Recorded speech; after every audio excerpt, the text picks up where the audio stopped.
मुख्यमंत्री नायब सिंह सैनी ने कहा कि सरकार महात्मा ज्योतिबा फुले की शिक्षाओं पर चलते हुए प्रदेश को शिक्षित, स्वस्थ, सुरक्षित और स्वावलंबी बनाने के लिए प्रतिबद्ध है।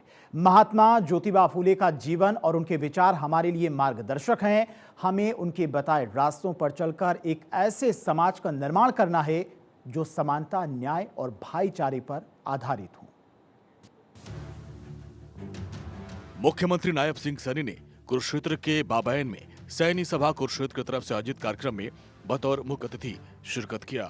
कार्यक्रम महात्मा ज्योतिबा फुले जयंती समारोह और Savitribai Jyotiba Phule group of institution के शिलान्यास के मौके पर आयोजित किया गया था।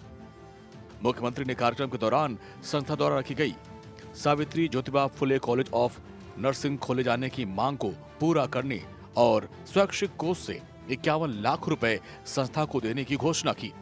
मुख्यमंत्री ने नागरिकों की सुविधा के लिए मथाना बाबैन मार्ग को 13.38 करोड़ रुपए की लागत से 7 मीटर चौड़ा करने की भी घोषणा की।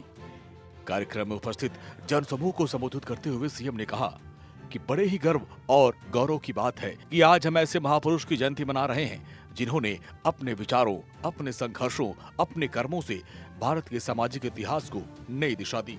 मुख्यमंत्री ने बताया कि Mahatma Jyotiba Phule group of institution की आधारशिला भी रखी गई है। शिक्षा के माध्यम से समाज को सशक्त बनाने का जो सपना महात्मा फुले ने देखा था, ये संस्थान उसी सपने को साकार करने की दिशा में एक महत्वपूर्ण कदम साबित होगा। साथियों, जो ये मथाना से बबैन वाया बरगढ़ खैरी खैरा रोड है, ये 5.5 मीटर का है। इसको अब 7 मीटर चौड़ा ये किया जाएगा। इसके ऊपर 13 करोड़ 36 लाख रुपए की लागत ये आएगी। मैं इसकी घोषणा करता हूं, ये 7 मीटर चौड़ा बनाया जाएगा। सीएम सैनी ने कहा कि महात्मा ज्योतिबा फुले का जीवन उस दौर में एक क्रांति की तरह था जब हमारा देश अंग्रेजी हुकूमत की गुलामी की जंजीरों में जकड़ा हुआ था। उस समय समाज में अनेक कुरीतियां, रूढ़ियां, अंधविश्वासों का प्रचलन था। उन्होंने इन कुरीतियों को पहचाना और उसके खिलाफ डटकर संघर्ष किया। बाल विवाह, छुआछूत, जातिगत भेदभाव और महिलाओं की अशिक्षा जैसे मुद्दों पर उन्होंने आवाज उठाई।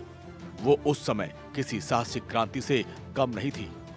साथियों, महात्मा जी अपने कर्मों से यह सिद्ध किया कि समाज में बदलाव केवल विचारों से नहीं आता है, बल्कि साहस, निरंतर प्रयासों से बदलाव आता है।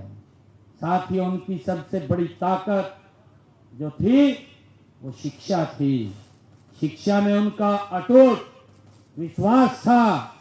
उनका मानना था कि यदि समाज को बदलना है तो सबसे पहले शिक्षा का प्रकाश हर घर तक पहुंचाना है। यह उनका विश्वास था और यही कारण है कि उन्होंने साथियों अपनी धर्मपत्नी श्रीमती सावित्रीबाई फुले जी के साथ मिलकर के पुणे में देश का पहला बालिका विद्यालय 1848 में खोलने का काम किया है। मुख्यमंत्री ने कहा, सैनी समाज का इतिहास गौरवशाली रहा है। आज हम 21वीं सदी के भारत में खड़े हैं तो महात्मा फुले जी के विचार अत्यंत प्रासंगिक हैं। प्रधानमंत्री नरेंद्र मोदी के कुशल नेतृत्व में देश सबका साथ, सबका विकास और सबका प्रयास के मंत्र पर गति से आगे बढ़ रहा है। ये मंत्र उस समावेशी सोच का प्रतीक है जिसकी नींव महात्मा फुले जी ने रखी थी। आज सरकार की विभिन्न योजनाएं, चाहे वो गरीबों के लिए आवास हो, स्वास्थ्य सुविधाएं हो, स्वच्छता अभियान, सभी का उद्देश्य समाज के अंतिम व्यक्ति तक विकास की रोशनी को पहुंचाना है।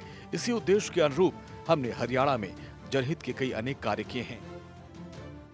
दलित और पिछड़ों वर्गों के अधिकारों के लिए महात्मा ज्योतिबा फुले ने संघर्ष किया। समाज को समानता की स्थापना के लिए जीवन भर वो प्रयासरत रहे।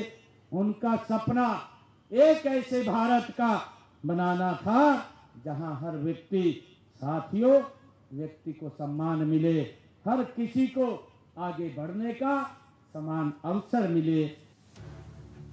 मुख्यमंत्री नायब सिंह सैनी ने कहा कि विधानसभा चुनाव के दौरान 217 संकल्प लिए थे। सरकार बनने के बाद 1 वर्ष पूरा हो गया और अब तक 62 संकल्प पूरे किए जा चुके हैं, जबकि 157 पर तेज गति से काम चल रहा है।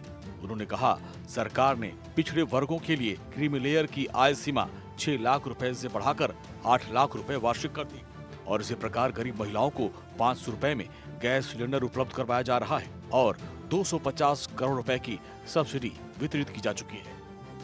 मुख्यमंत्री नायब सिंह सैनी ने कहा, किसानों के लिए सरकार ने कार्य किए हैं और प्रदेश में फसलों की खरीद MSP पर की जा रही है। भारत 24 के लिए चंडीगढ़ से डॉक्टर थानेश्वर शर्मा की रिपोर्ट।